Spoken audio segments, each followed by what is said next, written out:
جی ہماری بہن ایک سوال کرنا چاہتی ہیں۔ السلام علیکم۔ وعلیکم السلام ورحمۃ اللہ۔ مولانا صاحب میرے دو سوال ہیں۔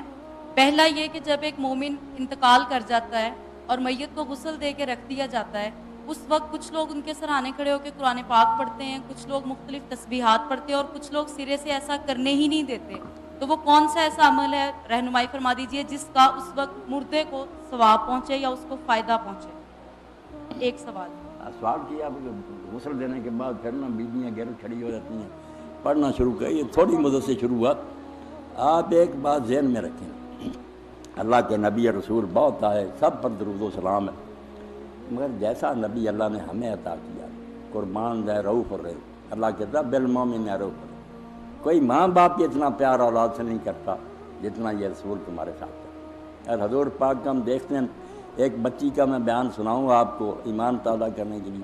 کہ وہ مسلمان ہو گئی تھی کسی کافر قبیلہ میں، ان کا مدینہ سے دور مقام تھا، وہاں مسلمان ہوئی، وہ لوگ کافر ہی تھے، ان کی لونڈی تھی بیچاری، ان کی بچی نے ایک دن نا اپنا ہار اتار کر لٹکا دیا لکڑی کے ساتھ، تو چیل آئی وہ ہار لے گی، موتیوں کا ہار تھا سرخ رنگ کا، اس نے چیل نے سمجھا گوشت لے گی، ان ظالموں نے اس بیچاری مسلمان لونڈی پر شک کیا، اس نے بہت تسلی دی کہ میں نے نہیں ہار چوری کیا، مگر وہ ظالم نہیں مانے، اتنا انہوں نے ظلم کیا، مارا اس کو بیچاری کو،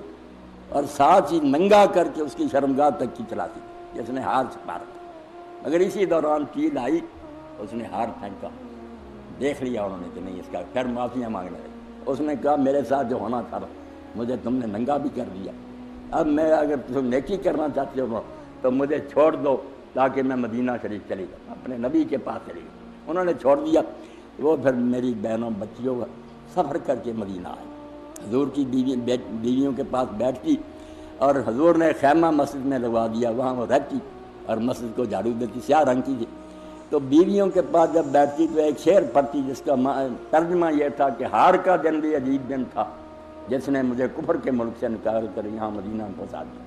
تو اماں عائشہ نے پوچھا بیٹا وہ ہار کا کیا، کہ اس نے ساری کہانی سنائی کہ میرے ساتھ یہ ظلم ہوا تھا جس کی وجہ سے مجھے یہ آنا نصیب ہوا، تو وہ فوت ہوگی، حضور کے پیار کی بات کی فوت ہوگی، لوگوں نے رات ہی دفن کر دیا، حضور کو نہیں بلایا، آپ نے ایک دو دن جب نہ دیکھا تو پوچھا کہ وہ بچی کا کیا بنا، تو لوگوں نے کہا یا رسول اللہ وہ تو فوت ہو گئی تھی، تو حضور نے فرمایا اللہ اعلم تم نہیں دیا، مجھے کیوں نہ خبر دی تم نے، تو انہوں نے کہا ہم نے سمجھا رات کا وقت ہے کیا آپ کو تنگ کرے، ہم نے دفن کر دیا، عزت نہ اتنی کی، دفن آپ ہی کر دیا صحابہ نے، تو حضور نے فرمایا دلونی علی قبر، نبی ایسا پیارا ہمیں دیا، حضور نے فرمایا مجھے قبر بتاؤ جا، گئے ساتھ، تو بیٹا حضور نے دوبارہ قبر کو سامنے رکھ کر لوگوں کو پیچھے کھڑا کیا، پھر نماز جنازہ قبر پر پڑھائی، اور فرمایا کہ جب تک میں اس دنیا میں ہوں، میں مدینہ میں ہوں، تو کوئی فوت ہو تو مجھے بتائے بغیر اس کو دفن نہ کرو، تمہاری قبروں میں اندھیرا ہے، میری دعا کی برکت سے اللہ روشنی کرتا، تو حضور نے قبر پر اس کے لیے، اس لیے ایسے نبی نے جو مردے کے ساتھ کرنا چاہیے نا رائی بتا دیا، ہم شک کریں نا کہ نہیں حضور سے کمی نہیں، گمراہی، تو کبھی نبی علیہ السلام نے صحابہ نے غسل دینے کے بعد یہ گرد جو ہے نا قرآن کلمہ نہیں پڑھا، کسی کتاب میں نہیں، نہ بریلویوں کی کتاب، اب عورتوں نے خود ہی شروع کر دیا، کچھ نعتیں پڑھتی ہیں، کوئی یہ بالکل نہ کریں آپ، اس کی کوئی ضرورت نہیں، آپ بیٹھ جائیں، زبان سے بیٹھی ہوئی بخشش کی دعا کریں، وہ اچھی ہے کہ اللہ اسے بخشنا رحم کرے۔ نبی علیہ السلام گئے ایسے آدمی کے گھر گیا جو آپ کا پھپھی ذات تھا، مگر وہ حضرت ام سلمہ کا خامن تھا پہلے، بعد میں پھر حضور کی بیوی بنی ام سلمہ، تو رسول اللہ اس کے گھر میں گئے تو جنازہ پڑا تھا، ابھی دفن نہیں کیا، لوگ طرح طرح کی باتیں کرتے تھے، تو حضور نے فرمایا کہ جب اس طرح جنازہ ہوتا نا تو فرشتے بھی یہاں حاضر ہوتے ہیں، وہ جو باتیں تم کہتے ہو اس پر آمین کہتے ہیں کہ اللہ ایسا ہی کر دے، اس لیے ایسی باتیں نہ کیا کرو، اس کے لیے بیٹھ کر بخشش کی دعا زبان سے کہتے رہو کہ اللہ بخشے رحم کرے، اس کے گناہ معاف کرنا، تو حضور نے بھی بیٹا اس وقت حضرت ابو سلمہ کے لیے دعا کی نا، میں اپنے بچوں سے بھی کہتا ہوں کہ اس کو چھپائیں، یاد کریں، میں نے دیکھا کہ یار حدیث لوگ بھی اور باتوں میں جھگڑتے رہتے ہیں کہ ٹانگیں اس طرح کرو، یہ جو کرنے کی باتیں نا وہ نہیں یاد، اگر انہیں پوچھیں یار فوت ہو جائے تو دعا حضور نے ابو سلمہ پر کی وہ یاد ہے نہیں، بحث کرتے جائیں، آپ نے نام لے کر کہا، آپ کو اگر نام یاد ہے تو کہہ دیں، نہیں نام تو فلاں ہی کہہ دیں، اللہ مغفر لابی سلمہ تھا ورفع درجتہ فی المہدیین